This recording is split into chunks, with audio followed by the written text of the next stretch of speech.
کلمہ پڑھتے ہی حضرت عمر نے فرمایا یا رسول اللہ جب آپ سچے، قرآن سچا، اسلام سچا، تو چھپ کے نماز پڑھنے کا کیا مطلب ہے؟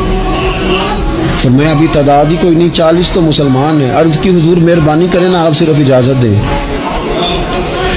20 لوگوں کی صفیں بنا دی گئیں، ایک صف کے آگے حضرت عمر ہیں، ایک صف کے آگے حضرت امیر حمزہ ہیں۔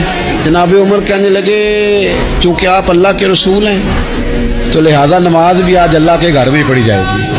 تو حضرت عمر بیت اللہ شریف کے بیچ کھڑے ہو کے نعرہ لگاتے ہیں، فرماتے ہیں میں عمر ہوں، تم مجھے بھی جانتے ہو، میرے باپ کو بھی جانتے ہو، تم میرا قبیلہ بھی جانتے ہو، میں نے پڑھ لیا ہے محبوب کا کلمہ۔ اب جس نے بچے یتیم کرانے ہو اور اپنی بیوی بیوہ کرانی ہو وہ آئے اور مجھے روکے۔ یہ محبوب اللہ کے ہیں اور گھر بھی اللہ کا ہے، تو نماز بھی آج اللہ کے گھر میں پڑھی جائے گی۔